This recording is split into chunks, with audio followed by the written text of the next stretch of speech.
Olá pessoal, essa é a Sandra. Este é o Moisés.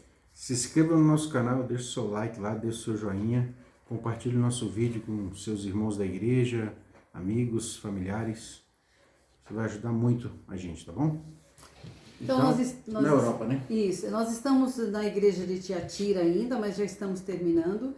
E no último vídeo, nós falamos como foi que na igreja de Tiatira, profeticamente, ela representa a igreja da Idade Média. Nós falamos da Jezabel, né? Quando Jesus se refere àquela igreja, falando da Jezabel, você tolera Jezabel. Nós explicamos por que toda a imoralidade sexual e todo o misticismo que vinha da Babilônia.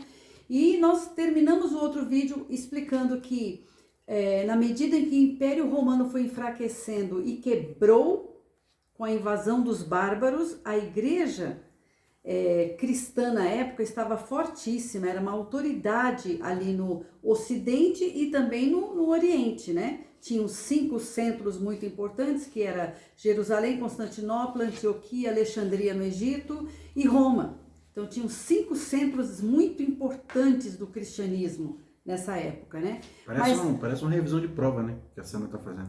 Mas aí, então, o Império Romano ruiu, né? Com o último imperador. E qual foi a única autoridade que ficou ali, que juntava todo mundo? Era a igreja cristã, que na época era a igreja, né? A igreja cristã católica, que hoje nós chamamos de católica. Era a única igreja cristã, né?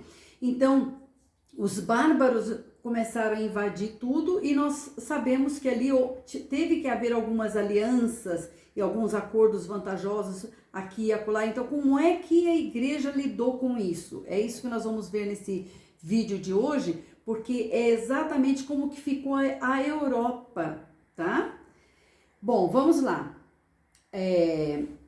Nós falamos também do termo Papa, né, no último vídeo, como que surgiu, por que usou esse termo e etc. Então, na Europa tinha um homem chamado Carlos Magno. Ele era um francês, ele era do grupo dos Franco, né? E ele foi chamado pai da Europa, ele é bem famoso na história da Europa, né?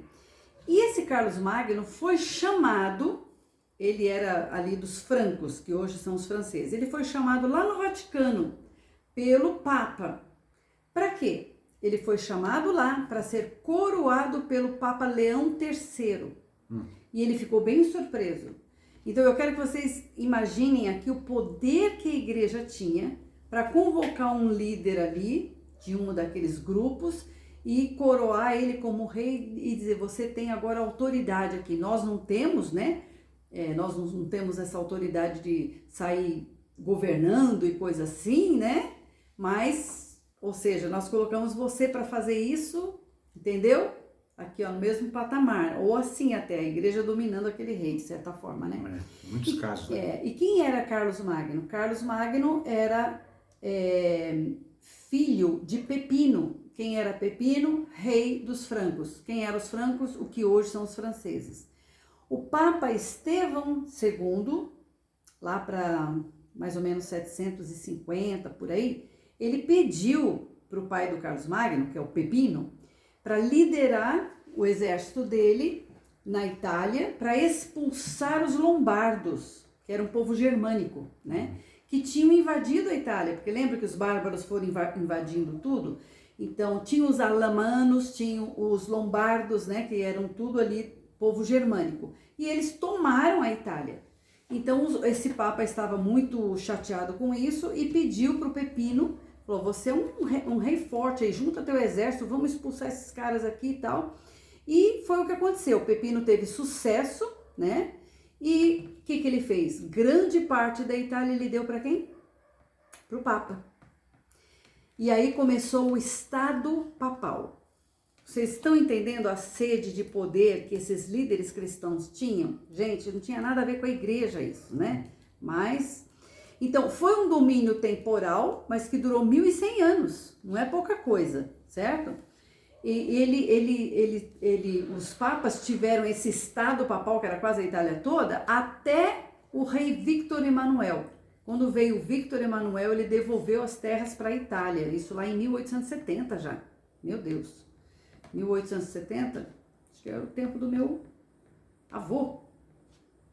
Então, esse filho do Pepino, que era o Carlos Magno, ele se tornou um dos grandes governantes de todos os tempos. Ele reinou 46 anos, com muitas guerras, mas ele foi conquistando aqueles países, né, que estavam ali cheios dos bárbaros e tal. Ele foi trazendo muitos daqueles grupos num povo só. Era como se estivesse tentando fazer um impériozinho de novo, unificar todo mundo de novo, tá certo? E ele conseguiu fazer isso, né? Não conseguiu, claro, né, nem chegar num terço do que era o Império Romano, mas ele conseguiu juntar muitos dos grupos ali da Europa. Ele conquistou muito. O seu domínio incluía o que hoje é Alemanha, França, Suíça, Áustria, Hungria, Bélgica, partes da Espanha e da Itália. E isso se chamava o Novo Império Romano. Se você colocar lá, ó, Europa no tempo de Carlos Magno, vai aparecer esses mapas. Você pode estudar tudinho isso aí, né? Então, ele ajudou o Papa e o Papa ajudava ele. Vocês estão entendendo aqui a combinação, né? E ele era uma das grandes influências em trazer o papado para a posição de poder mundial, porque como ele estava juntando todos aqueles povos debaixo da autoridade dele como rei e do Papa como líder religioso. Então, estava dando muito poder e muita influência, né, para o Papa. Esse Carlos Magno, ele era neto do Charles Martel, que foi aquele que conseguiu parar os mouros no ano de 732, mas essa é outra história. Agora nós vamos falar um pouquinho sobre o Acordo de Verdugo. Depois da morte de Carlos Magno, que foi esse que juntou todos esses países da Europa, como se fosse um novo impériozinho romano, né? Aconteceu um acordo chamado Acordo de Verduno no ano 843 depois de Cristo, que dividiu o seu império no que se tornou hoje, né, a fundação para a Alemanha, França e Itália, tá certo? Porque era uma batalha muito grande, né, entre aqueles grupos e então acabou que teve esse acordo aí. Era uma batalha sem fim entre papas e os reis da Alemanha e França. O Santo Império Romano durou 1000 anos, até que Napoleão colocou um fim nisso em 1806. Porque, gente, esse rei estava ali, né, dominando e fazendo essas guerras todas, mas quem estava, né, junto com ele ou sobre ele era o Papa. O Papa estava tendo muito domínio sobre todos aqueles reinos e tudo mais, e muita autoridade. Inclusive de colocar reis e depor reis, entendem? Então, assim, eles começaram a ser chamados, a igreja cristã começou a ser chamada de Santo Império Romano. Meu Deus. Olha só que coisa incrível. Interessante como esse Santo Império Romano mostra a ambição de Hitler em estabelecer o terceiro reino dele, né? Então, houve o Império Romano e depois houve o Santo Império Romano. E o Hitler queria o quê? O terceiro reino. Ele queria para ele tudo aquilo. Uhum. Tá certo? Onde que surgiu Hitler? Na Alemanha. A Alemanha era um daqueles grupos fortes. Os francos eram um grupo forte, que eram os franceses. Os saxões eram da Inglaterra. Enfim. E quem impediu Hitler foi os Estados Unidos, que era um país protestante, né? Não, mas aí já é outra parte da história, né? Que travou ele de fazer essa loucura aí. Então, hoje, o que nós vemos na Europa, né? O que está acontecendo na Europa ali, está indo na mesma direção. Quer dizer, alguém está querendo unificar, né? Com as Nações Unidas, talvez, com a OTAN, são outros nomes, mas alguém está tentando unificar e ter um poder único, gente. É isso que nós temos que entender. Na verdade, o euro foi isso, né, Sandra? Uhum. O euro foi isso, uma tentativa de unir tudo de novo economicamente. Nós temos que entender, assim, no perfil profético, o que é que está acontecendo, né? O que aconteceu nessa igreja medieval e o que está acontecendo hoje. Quer dizer, eles unificaram tudo debaixo de uma autoridade só e agora eles estão tentando fazer a mesma coisa. Então, o que vai acontecer agora? Esse vídeo vai ficar curto porque no nosso próximo vídeo, e é o último da igreja de Tiatira, que na verdade já acabou a igreja de Tiatira, mas nós queremos mostrar no PowerPoint para vocês todas as igrejas que nós estudamos até agora, o seu perfil profético e as igrejas que ainda faltam para a gente estudar, que são 3, certo? Que é Sardes, Laodiceia e Filadélfia, ou Filadélfia e Laodiceia. Laodiceia é a última. Sardes, Filadélfia e depois Laodiceia. que é a última. E é muito interessante quando a gente coloca tudo juntinho e começa a olhar o perfil profético.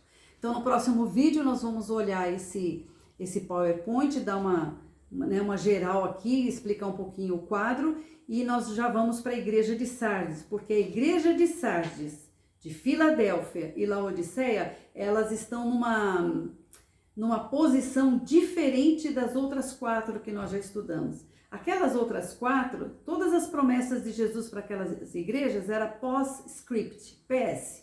Alguém escreveu uma carta, esqueceu e falou PS e colocou ali a promessa.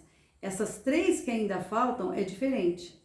A promessa está dentro do corpo da igreja e isso nos diz alguma coisa. Talvez elas sejam igrejas da atualidade, do tempo em que Jesus volta. Vamos ver isso no próximo vídeo? Até lá, gente. Até o nosso próximo vídeo, pessoal. Deus abençoe vocês.